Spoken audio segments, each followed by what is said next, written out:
Assalamualaikum warahmatullahi wabarakatuh. Saya Muhammad Zuhairi bin Zailani dan juga rakan saya Akil Zarif akan membentangkan pembentangannya bertajuk institusi keluarga. Yang pertama, kita akan pergi kepada takrif keluarga. Takrif keluarga ialah struktur yang bersifat khusus yang mempunyai pertalian antara satu sama lain sama ada melalui darah atau perkahwinan, iaitu suami, isteri, datuk, nenek hingga ke atas dan anak. Maksud di sini, ia boleh dikenali sebagai salah satu organisasi yang terbina selepas perkahwinan antara seorang suami dan juga seorang isteri. Seorang suami dan juga seorang isteri itu juga mempunyai seorang ibu bapa yang dikenali sebagai datuk dan nenek, dan apabila suami isteri itu telah bersama, maka mereka akan mendapat anak. Seterusnya, kita akan pergi kepada kedudukan keluarga dalam Islam. Yang pertama ialah suami. Suami memainkan peranan yang penting dalam sesebuah keluarga kerana ia mempunyai tanggungjawab yang besar dan juga digelar sebagai ketua keluarga. Jadi antara tanggungjawab seorang suami ialah perlu memberi nafkah zahir dan batin kepada seorang isteri. Ini kerana kini telah banyak berlaku penceraian akibat seseorang suami itu mengabaikan nafkah kepada seorang isteri. Jadi seseorang suami perlulah bertanggungjawab untuk memberi nafkah zahir dan batin kepada seorang isteri. Yang kedua adalah memberi mahar kepada isteri. Mahar ini perlu diberikan ketika waktu perkahwinan. Jika suami membayar mahar itu dengan cara berhutang, maka seorang suami itu perlulah melaksanakan dengan kadar yang segera. Seterusnya, apabila seorang suami isteri itu telah mempunyai anak, mereka akan menjalankan tanggungjawab sebagai seorang ibu bapa. Jadi sebagai seorang ibu bapa ini, mereka perlu memberi nafkah kepada kehidupan anak-anak. Beri nafkah ini daripada segi kewangan, kebajikan, agar anak-anak dapat kehidupan yang lebih sempurna dan selesa. Jadi seterusnya, mereka juga perlu mendidik anak-anak dengan sempurna. Mendidik anak dari segi agama mereka, kehidupan mereka, agar mereka dapat mempraktikkan dalam kehidupan mereka dengan lebih baik. Seterusnya ialah tanggungjawab anak kepada ibu bapa. Ibu bapa apabila sudah tua, seorang anak ni perlulah memainkan peranan mereka dan tanggungjawab mereka dengan memberi nafkah kepada ibu bapa mereka. Kerana apabila ibu bapa sudah tua, mereka berkemungkinan ada yang sudah tidak bekerja. Jadi sebagai seorang anak yang sudah dewasa dan bekerja, perlulah memberi nafkah mengikut kemampuan, memberi duit mengikut kemampuan kepada ibu bapa kita. Selain itu juga, seorang anak perlulah sentiasa taat dan hormat kepada ibu bapa. Perlulah sentiasa mematuhi apa saja perintah yang mereka suruh, dan apa saja yang mereka nak, kita turutilah. Seterusnya ialah mendoakan kesejahteraan ibu bapa dan juga berbuat baik dengan sahabat ibu bapa. Mereka juga mempunyai sahabat, jadi kita berbuat baik, kita menolong, kita berbual dengan mereka agar mereka juga merasakan senang dengan kita. Baik, berbuat baik kepada ibu bapa dapat memudahkan rezeki. Dalam sebuah hadis, Rasulullah sallallahu alaihi wasallam menasihatkan kita bahawa amalan berbuat baik pada ibu bapa berupaya untuk dipermudahkan rezeki. Sabda Rasulullah sallallahu alaihi wasallam maksudnya, barang siapa yang ingin dipanjangkan umurnya dan ditambah rezekinya, maka hendaklah dia berbuat baik kepada ibu bapa dan menghubungkan silaturahim. Hadis riwayat Ahmad. Jadi sebagai seorang anak perlulah sentiasa berbuat baik kepada ibu bapa kita. Alhamdulillah. Okay, terima kasih kepada sahabat saya Zuhairi atas pembentangan yang begitu teliti bagi saya dan bagi sahabat-sahabat lain, dan begitu dan penerangannya sangat kami faham. Okay, seterusnya tiba lagi giliran saya untuk meneruskan pembentangan ini dengan merungkai lagi, dengan lebih teliti dan menjelaskan lebih teliti lagi. Alright. Seterusnya kita akan pergi ke poin perempuan yang haram dikahwini. Okey. Kalau kita boleh tengok dekat sini, ada dua kategori perempuan yang haram dikahwini. Yang pertama, haram selamanya, dan yang kedua, haram sementara waktu. Jadi, apa tunggu lagi? Jom kita tengok kenapa ia dikaitkan dengan haram selamanya dan kenapa ia dikaitkan dengan haram buat sementara waktu. Kita tengok dulu yang pertama, haram. Kenapa dinyatakan haram selamanya? Okey. Untuk poin yang pertama, kita boleh tengok disebabkan hubungan keturunan. Okey, hubungan keturunan ni contoh kita boleh tengok kat sini, ibu, nenek sebelah ibu dan nenek sebelah bapa. Anak perempuan, cucu perempuan dari anak lelaki dan cucu perempuan dari anak perempuan.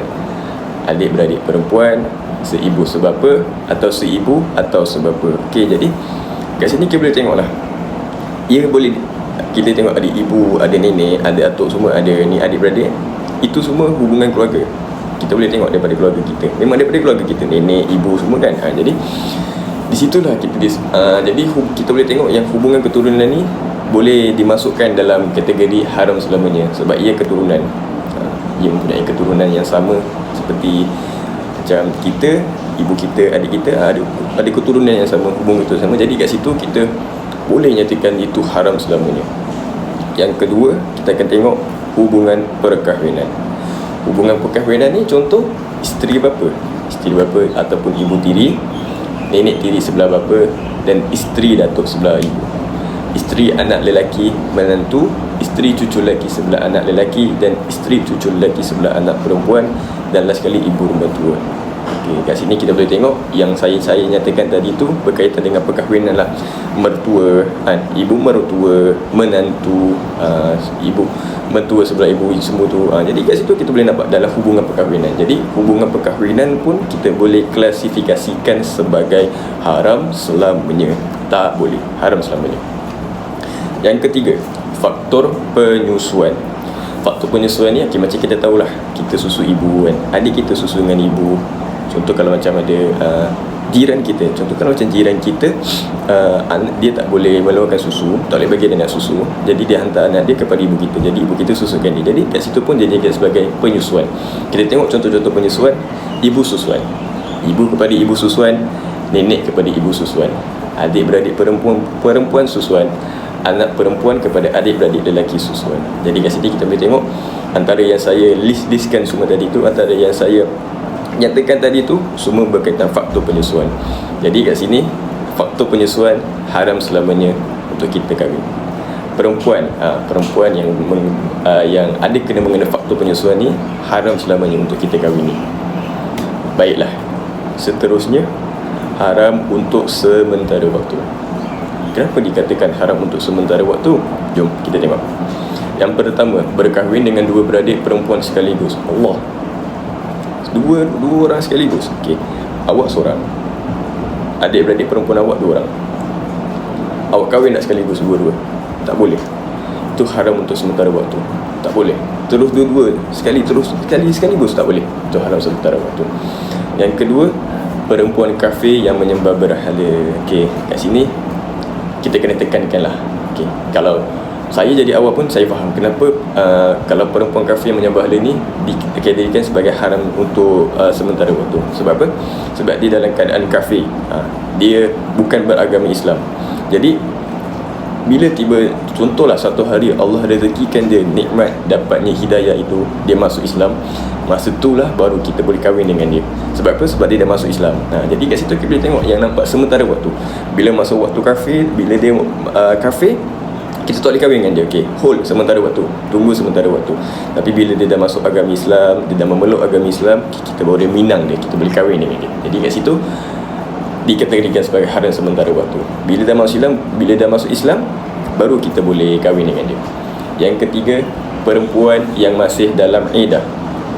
Seperti yang kita tahu, seperti yang kita dah mengaji, kita dah faham kan, kita dah faham apa itu saya tahu antara korang mesti ada yang dah belajar ataupun menyelidik tentang rumah tangga, masalah rumah tangga semua. Jadi saya tahu mungkin anda tahu pasal iddah ni, dan kita pun telah mengaji juga dalam undang-undang keluarga Islam ni. Iddah, perempuan yang masih dalam iddah ni kita tak boleh kahwin dengan dia.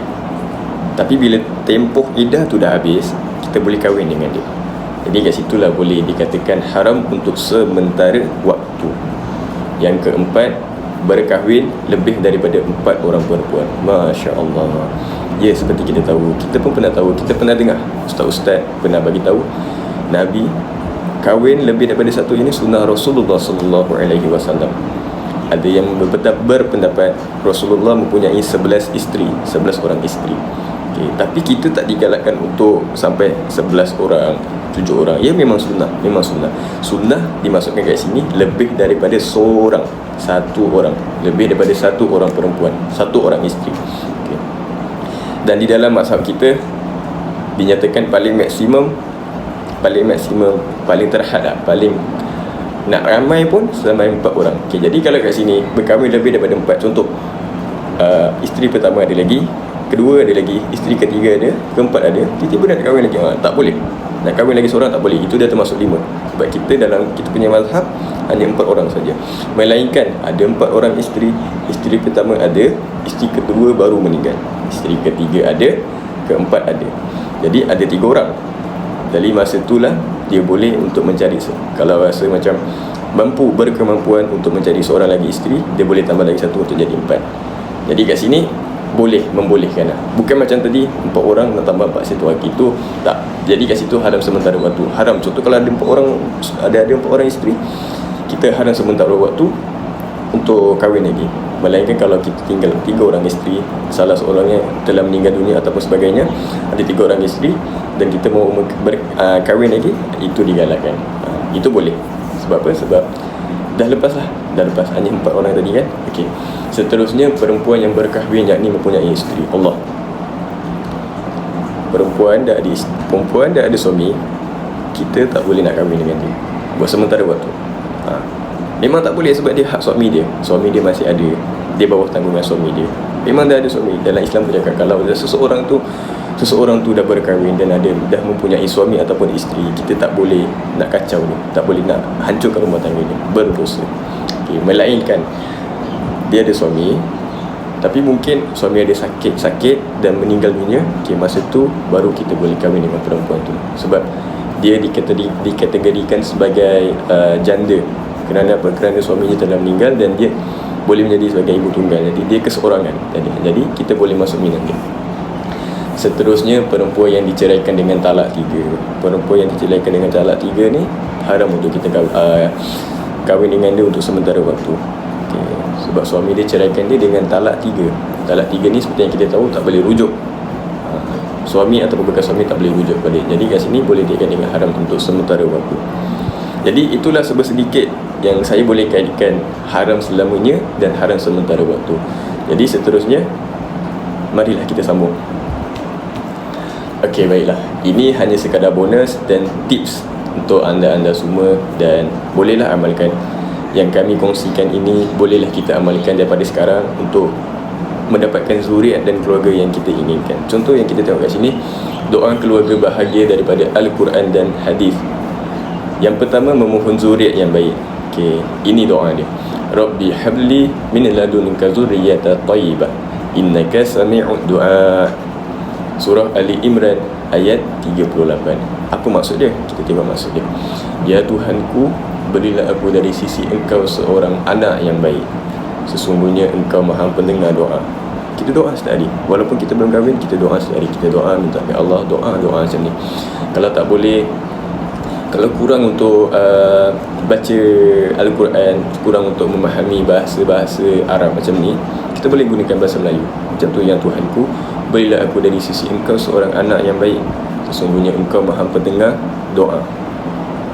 Kita mulakan daripada sekarang, dan insya-Allah satu hari nanti bila kita dah kahwin, Allah akan pemudahkan urusan kita dan Allah akan makbulkan doa kita ni untuk berbuat zuriat yang baik, insya-Allah.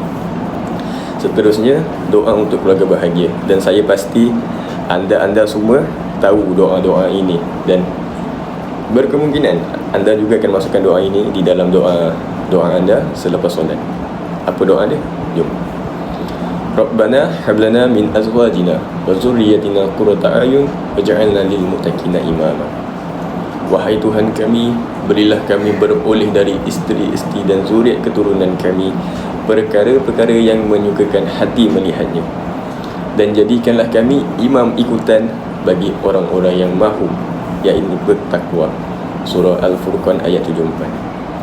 Doa, kita amalkan doa keluarga bahagia, mohon doa zuriat yang baik, insya-Allah Allah akan pemudahkan. Jadi ini adalah sekadar bonus dan perkongsian daripada kami, bonus dan tips dan perkongsian daripada kami untuk kami memberitahu anda lah bahawa saya tahu semua orang mahu mempunyai keluarga yang bahagia dan mahu mempunyai keluarga yang bahagia selama-lamanya hingga ke jannah, insya-Allah. Jadi kat sini kita boleh amalkanlah, kita cuba, insya-Allah. Kita ikhtiar dan kita tawakal kepada Allah Subhanahu wa taala, insya-Allah. Seterusnya tamatlah pembentangan kami pada hari ini. Jika ada silap dan salah, harap dimaafkan. Jika ada terkasar bahasa, mohon dimaafkan. Jangan pendam di dalam hati. Ada apa-apa yang tidak berkenan ataupun salah dan silap, boleh jelaskan kepada kami. Sebelum saya akhiri pembentangan ini, marilah kita dengar satu kata-kata hikmah ini. Yang pertama, sejauh apapun kamu pergi, keluarga adalah tempat kamu pulang. Seperti yang pembentangan kami pada hari ini, institusi keluarga, berkaitan semua dengan keluarga. Jadi tak kisahlah sejauh mana awak pergi. Awak pergi Jordan ke, awak pergi Mexico ke, awak pergi Selangor ke, yang penting awak jangan risau. Awak pergi jauh mana-mana pun, tak kisahlah awak pergi luar negara ke dalam negara ke, awak pergi jauh mana-mana pun, tapi awak akan tetap juga pulang kepada keluarga awak. Sebab itu memang lumrah Allah ciptakan. Awak tak percaya? Tak apa, kita tengok nanti. Dan sekarang pun saya rasa macam tu juga. Walaupun awak pergi jauh, awak pergi college, awak pergi belajar, tetapi awak tetap juga ingat pada keluarga awak. Awak akan pulang juga kepada keluarga awak. Macam itulah. Seterusnya, tidak ada kebahagiaan yang sempurna selain kebahagiaan keluarga yang utuh. Jadi kat sini kita boleh nampak kebahagiaan yang betul-betul utuh, yang betul-betul sebenar-benarnya adalah kebahagiaan daripada keluarga. Dan yang ketiga, sukses itu tak selamanya materi. Bermanfaatnya kita bagi orang lain, terutama keluarga. Tak kisahlah awak sukses tinggi mana pun, awak lonjak setinggi mana pun, jabatan awak tinggi mana pun, jangan lupa akan keluarga awak. Sebab awak kena ingat, siapa yang didik awak sampai awak dapat melonjak tinggi? Siapa yang membina tangga susah payah untuk melonjak awak lebih tinggi sampai sekarang? Dan awak kena ingat balik semula, siapa yang ada dengan awak, siapa yang bantu awak ketika awak mengalami kesukaran dalam pelajaran. Dan sekarang dengan kesukaran dan penyelesaian masalah daripada keluarga itulah awak dapat melonjak tinggi. Awak fikir semula, siapa yang banyak membantu dan siapa yang banyak mengorbankan tenaga daripada segi zahir dan batinnya kepada awak, sampai awak mampu melonjak lebih tinggi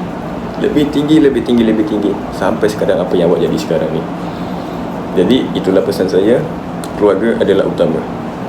Sebelum keluarga, Allah adalah utama. Yang kedua Rasulullah, dan yang ketiga keluarga. Jangan lupa keluarga. InsyaAllah awak hormat keluarga, Allah dan Rasulullah akan hormat awak. Allah dan Rasulullah akan bangga dengan awak, akan happy dengan awak. Jadi itulah pesanan saya. Family first. Stay safe at home. Assalamualaikum warahmatullahi ta'ala wabarakatuh. Terima kasih semua.